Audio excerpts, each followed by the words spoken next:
Your X-Pro, whoever it is, you've got them in this game. Who are you going to keep your eyes on here? I think there's a few different people. I mean, somebody like X Factor, big Battlefield YouTuber, he's really into his weapons. He'll know which ones to pick. And then you've got somebody like Ponylion HD. He's really good in the vehicles. I can expect to see some good dogfights there today. But obviously, we've got the other end of the spectrum. We've got people like Ali-A and Vikkstar, who are both big FPS players in their own right. And I think they'll bring something different to the Battlefield today as well. Yeah, I'm really excited to see Drunks as well. Ex-Battlefield 4 pro player for Fnatic. He was a bit of a monster in his time, so he could have some fun here. But we'll see how much he's been able to put into this, because we are into it. And look how gorgeous this looks already. You can see this huge environment, and this map is not small. This is only just a part of it. And, you know, that looked fairly big already. So here we go, with tanks rolling into the battle, and in the background there you can already see some of the capture points. At the top of the screen you can see there are 7 on this map. So actually, in case people are new to Battlefield as a whole, maybe they haven't played the previous iterations and they're just watching this to see what's going on here, we'll jump into the content soon enough. Explain to us how this game mode works so people know what to be looking for here, Westy. Okay, so Conquest is your bread and butter for Battlefield. It's like the original game mode. And, you know, you're fighting for control of the whole map. You've got various things that you need to be looking for, different capture points all over the map. And here already, as you can see, we are on board with Level Cap, and something that I think he's been doing quite a lot recently is playing with the Flame Trooper. Now, unfortunately, it's switched away, but hopefully we can go back to that in a minute. Yeah, we can definitely check that out. The horses are out now. We're going to have 3 games of this, so don't worry. We'll get to break down this content for you. Yep, and maybe we'll let Johnny Cash has inspired the Ring of Fire. You know what I mean? It all comes out now. We're going to see it going on. But yeah, this is the horse gameplay that we were looking for. Again, though, you're not going to get away with it. You can't just charge at 2 people and hope for the best. You will be taken down. It looked like the horse may have survived that, but the rider certainly didn't.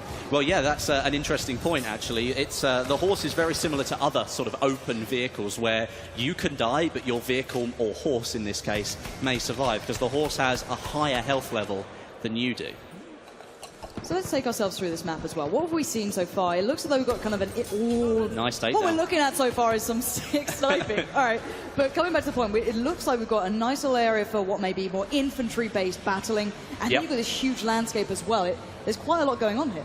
If you imagine sort of like an oval shape to this map, at the top of the oval you've got an infantry section. It's almost like a little village, and we're in it now looking at some close quarters gameplay. And this really is sort of your destructible environment of the map. And there's a lot. In fact, I think there are 3 capture points on Conquest in this zone alone. So they are very close together, but they all vary a little bit. As you saw there, there's a capture point around the flag or the antenna. That there is a little bit more open, and then some of the capture points are further into these buildings, and obviously that creates even more close quarters gameplay. And then you go beyond that, and then you've got some of the capture points that are spread further around the edges of the map, and then you have one lone capture point right in the middle of the desert, in between all of the sand dunes. And that's one that's definitely going to be fought over with all the tanks and all of the biplanes flying over. And I'm loving the diversity of weaponry we're seeing so far. Already, you've seen the shotgun coming through, clearing out that close range where in that infantry sort of area where they really flourish, you get to punish. And it looks like we're on board with CNAS. This is not prop hunt, I can tell you that right now. So you've got to get into the battlefield and do some work. So he's going to be going for it, going with the charge here, but you can see the punish come out from the others. Already set up very well with his gorgeous rifles. Going to nick the horse and go for a ride. Why not? Go for it. It's up for grabs. You may as well take it if you can. Unfortunately, he didn't manage to get away there, but you know, that was a valiant effort. I think he deserves some credit there. Always going for the anti-tank line on the horse. That was an interesting way to try and take that one down. And so far, the horses look really good here. They look like they work with the map. They don't seem to be clunky or just out of place. They seem to be really having a purpose. However, the riders, on the other hand, are being punished. The plane crashes. This environment is absolutely beautiful.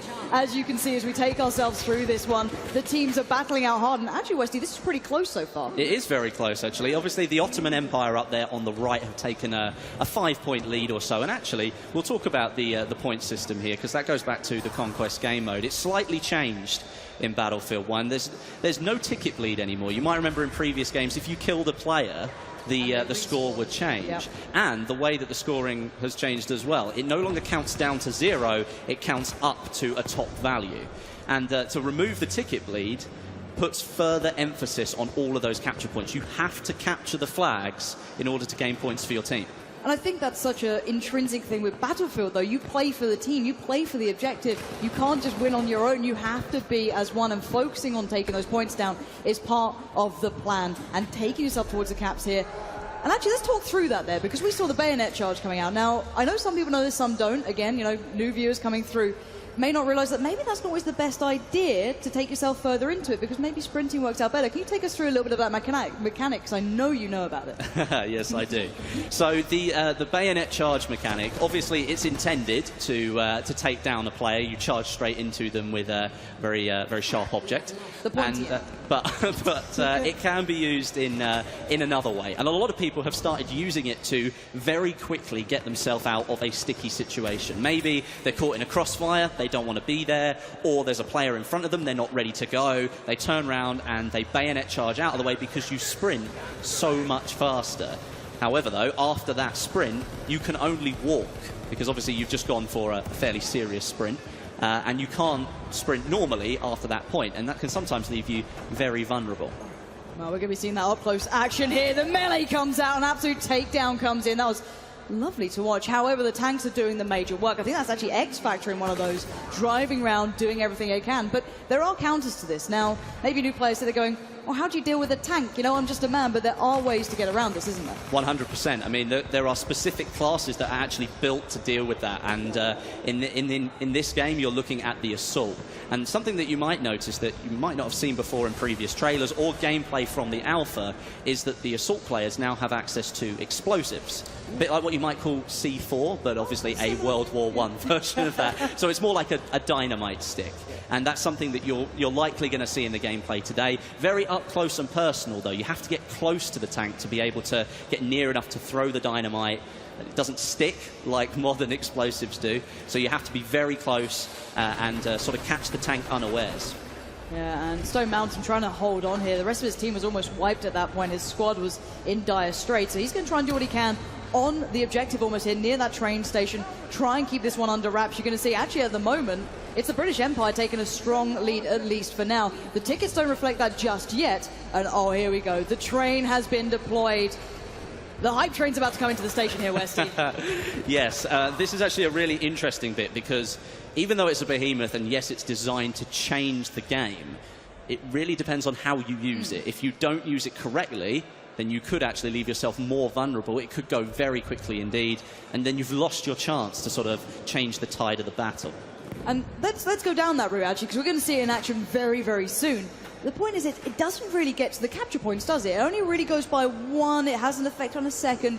It does do damage. There's no disputing that. Here comes the train now. And yes, it is on rails for anyone else out there who wants to make a joke about that. No, it is on rails, and it features 6 different seats, plenty of cannons on the side. It's actually got an anti-air cannon as well, so it is extremely powerful, not only to ground units, but people up in the sky really do need to pay attention as well. Now, speaking of up in the sky, though, there has to be a counter to this, as you said. There are ways to play around these behemoths, because we saw on that first map, people were kind of unsure how to deal with it the first time. Then you see that everyone coming together, taking it down and working through it. How do you deal with that train?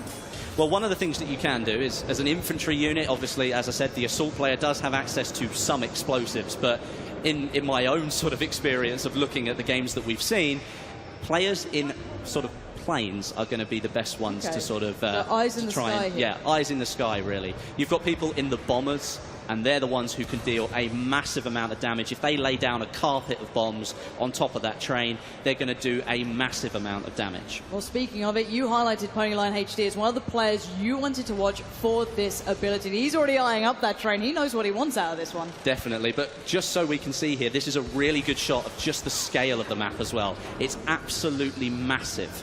It is a huge map. You can see the objective off in the middle there. He's taking some serious damage, but he's going to come in, I think, for another strafe run if... Oh, he's going for the repair. He feels like he's safe enough to do that. But I think he's probably going to come in for another strafing run on that train. And this is the beauty of Battlefield as well. It's not just about your infantry. It's up in the air. It's up in the skies. We're seeing those dogfights coming through. And now here comes that run again. The hit and run. Ponyline HD needs to back out of this. He's got to be careful. He is taking fire as well. They're not letting him just get away with this. And that's it. The armored train took him out completely. Wow, that really does show the power of that train there. That's something that you do have to note, though, is that people up in the planes may be the best people to try and take this thing out, but you leave yourself extremely exposed to everything else up there as well, because you're concentrating on something on the ground, not the other plane that's now behind you shooting at you. And also, let's bear in mind, because a lot of people get nervous about this stuff, you know, how's that going to work? Is it balanced? Is it not?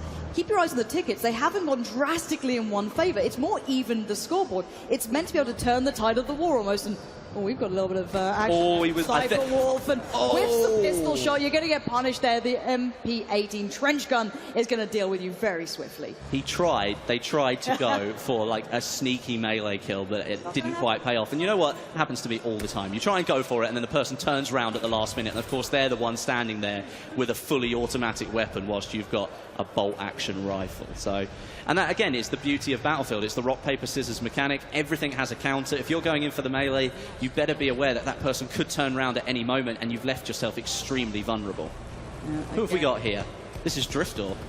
He's taking the tank into perhaps uncharted territory, into a more infantry part of the map, but of course he's putting a lot of power behind those infantry units there. Yeah, that's certainly going to do some great damage, but already you can still find this infantry battle going on. These buildings allow for perfect cover.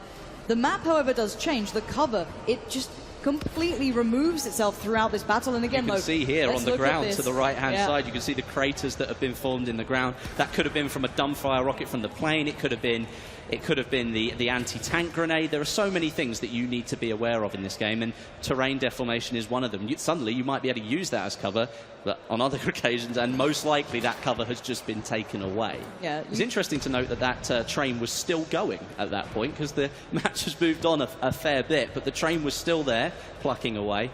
And look at where the flags have been capped here. Let's keep that in mind. Only 2 are secure, 1 for each team. So at the moment, it's actually fairly even. Both teams going for different objectives, both running at the same time. You are seeing the covering fire coming down, the suppression coming into the place. That flag is so contested right now. They're doing whatever they can. And at that sort of range, you're not going to have the best of luck with that sort of weaponry. And well, you're not going to have much more luck if you do that.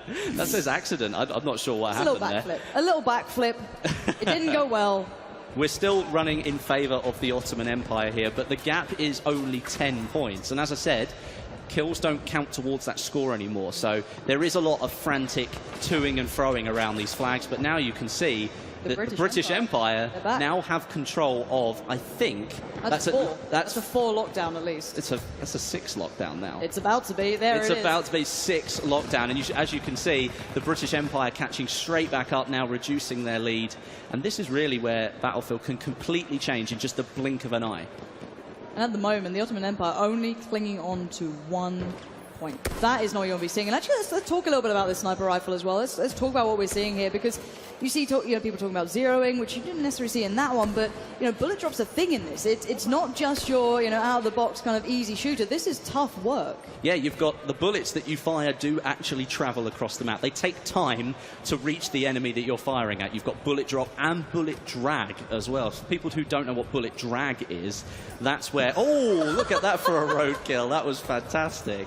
That was actually either a really good bit of skill or something extremely lucky. Either way, it was a cool bit of footage. Look, no luck, just skill, 1 shot, 1 kill. All right, that's what I cling to, and I will always stick to that, Don't be a naysayer, or I'll have to bring out the horse puns, okay? But we are seeing still this back and forth going on. At the moment, the British Empire have turned it round towards more of their favour. However, the clock is running out here. We're down to 1 minute, actually under that. These are the final closing moments. If the Ottoman Empire doesn't come back into this, they could be done for. Well, looking at it now, I'd find it extremely unlikely if the Ottoman Empire really managed to pull anything back at this stage. Only 45 seconds to go. They have taken back a couple of points, but they appear to be losing them just as quickly as they're taking them. Perhaps the players on the map, their distribution isn't great at the end of the round. Maybe they're just frantically trying to capture whatever they can. And that's part of Battlefield. It forces you to change what you're doing. Suddenly you've got to focus on something different. I mean, there are 64 players playing here, so there's always something different that's going to happen. All right. And Azel, what have you got here? He's capturing, at least. Yeah, he is capturing. He's actually doing some damage. He's trying to take out the... trying to take out one of the planes, but we are coming very close to the end of the round now. Just 10 seconds to go. And that's a nice way to finish the round, I think. A good overview of the map and our first round of Battlefield 1 on the desert. There it is, ladies and gents. What a way to close it out. a brilliant first impression here of this gameplay on this new environment that we hadn't really seen tested out yet. Do you know what? That was an extremely high score considering the time of the round. It really was. You know, that was a really good score for them to go for. Shall we recap what we've just seen? Let's take it out, because we saw a lot. And